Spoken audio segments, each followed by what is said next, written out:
Good evening. A mother has been stabbed trying to protect her 10-year-old son in a random attack outside Victoria Police headquarters in the city. Live to Blake Johnson at the scene. And Blake, police say they're horrified by what's unfolded on their doorstep. Pete, this happened metres from the front door of police headquarters, just under the police sign behind me, where police say a 27-year-old man attacked a mother and her 3 kids visiting the city from Cowes on Phillip Island. Police say he was walking south on Spencer Street. The family was walking north. He's doubled back, punched a 10-year-old child in the head, and then got the mother in a headlock and stabbed her with a pair of scissors, targeting her back and her shoulders. Some vision shot from a bystander over the road shows passers-by arresting the man. Police say if it wasn't for them, this could have been a lot worse.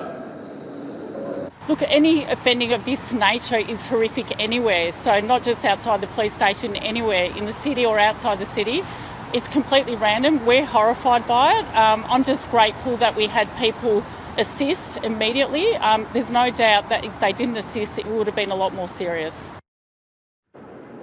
The mum, who's 46, and her 10-year-old son were taken to the Royal Melbourne Hospital. Their injuries were not listed as particularly serious. And the alleged attacker, a 27-year-old man from Sunshine West, police say he was so out of it this afternoon they haven't been able to question him. They are expected to do that tonight. Pete? Blake Johnson, thank you. Disgraced talent manager Ralph Carr has been jailed for 6 years over the cocaine-fuelled rape of a young former employee. Carr broke down in court, weeping as the judge detailed his violent acts. TV coverage always the goal for a celebrity agent, but not today when the spotlight turned on Ralph Carr. These offences strike at the most basic values, the norms of a decent society. Depressed and wigless, the man who once managed the likes of Tina Arena, Kate Sobrano and Dustin Martin, forced to revisit the night he raped a woman 36 years his junior while drunk and drugged up on cocaine. You said to her, "You're just so sexy." She said, quote, "Are you crazy? Can you not, I'm not okay with this." You were saying, "I'm not going to be able to sleep. You need to let me have sex with you." The court heard the attack ended with the victim punching Carr in the face. She yelled at you, quote, "You're a rapist." You said, "No, I'm not." Ralph Carr rocked back in his seat, repeatedly shaking his head as details of his crimes were read to the court. Judge Gucciardo telling him he had committed crimes of violence, an egregious breach of trust against a young woman who admired him.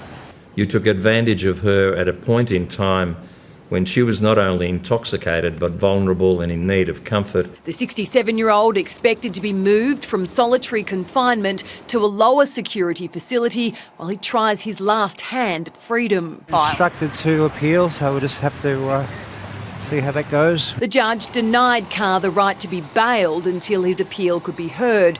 Application rejected. Laura Turner, 7 News.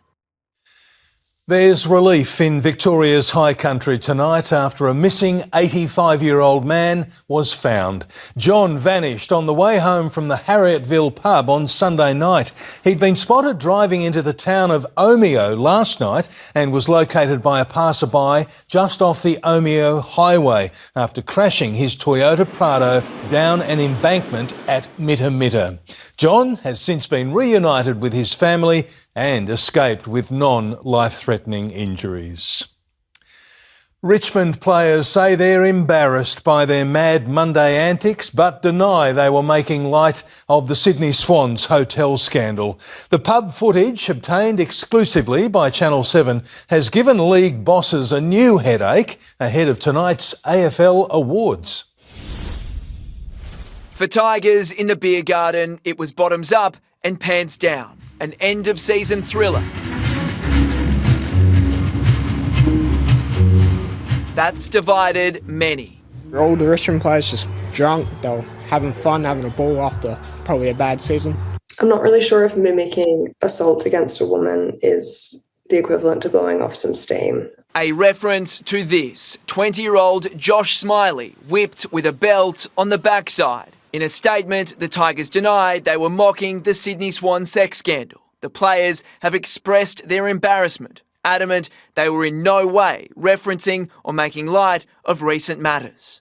Not disgusting or disgraceful, it's just embarrassing. It's just a poor look. You just look like a fool. The Tigers had bussed 70 k's away to a small country town, booking out the entire Garfield Hotel for a private function that got the footy world talking. This, to me, looks like guys who've had the worst season of all time, just getting around each other and doing some weird shit. Let the weird Richmond guys be weird Richmond guys. From the pub, we could not speak more highly of the way they conducted themselves. It's been a major distraction on a day when the Dons unveiled their new coach, former Swans assistant Mark McVeigh. What we need to do is educate our players as much as we possibly can. For the past 9 days, the fallout from the Pullman hotel scandal has dominated the footy conversation, but at the clubs, business must go on. Today, Richmond players were back at Tigerland for their end-of-season interviews.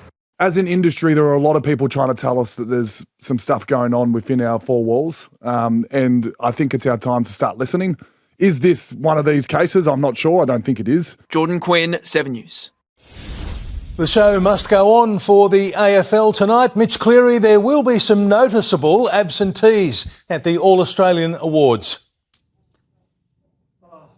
Well, Peter, this Sydney saga continues to play out for the AFL. Here tonight, Swans superstar Charlie Curnow will be absent from collecting his third Coleman medal and a spot in the All-Australian team. That's after the Swans and the AFL came to a mutual agreement that it was best for all Swans personnel to be absent tonight rather than hijack the event here at Melbourne Park. It also means that Coach Dean Cox and CEO Matthew Pavlich won't be here in attendance. That comes after 3 of those 5 suspended Swans players, Isaac Heaney, Chad Warner and Nick Blakey, were already ruled out of contention for the team, Peter, that they would have likely been in for tonight. I'll be back in sport with more fallout, plus we'll speak to a star hawk. Peter? Mitch Cleary at Melbourne Park, thank you. A Ballarat East man has handed himself into police a week after a bikie boss died in an alleged hit run. Police found a green Ford Fiesta with no number plates in a nearby street. The victim was given CPR but could not be revived, while the driver was nowhere to be seen. A 38-year-old man has been charged. Ben Carroll is putting the brakes on suburban rail loop spending, refusing to cancel it, but promising $2 billion in savings. The move did little to convince the knockers, with the Premier's former mentor declaring it a dog of a project. The suburban rail loop boring machines are about to start turning, but Ben Carroll is cutting corners on cost. Common sense, without all the bells and whistles. The first stage of Jacinta Allen's pet project between Cheltenham and Box Hill to be streamlined, saving an initial $1 billion, making 2 underground interchanges above ground, a more economical car park, removing 1 station entrance and pedestrian bridges, plus the Community Projects Fund will close and the government authority responsible, which employs 650 people, will merge with another. The second billion to come after an audit finds ways to save. But government costings are 5 years old. There hasn't been a new one yet. Given you're making these changes then, doesn't that suggest that Jacinta Allen's plan was inefficient? Paul, I am delivering this project on time. I'm asking about whether she got it wrong. Given you're changing her plans, that indicates that she didn't have it right.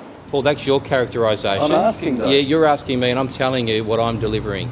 You're delivering a change to what she had. And I'm delivering what Victorians want. Show us the contracts and the costings for the whole project. Even 2 of Ben Carroll's Labor Party mentors have abandoned it. This is a dog of a project that the previous leadership committed Labor to. It's totally sabotaged the budget. I would have actually done the airport rail link as a higher priority, and I think that's the one we should be doing. Ben Carroll's changes to cheapen the SRL will only happen if Labor wins November's election. The new Premier hopes it will get him a little closer to what appears an unlikely victory.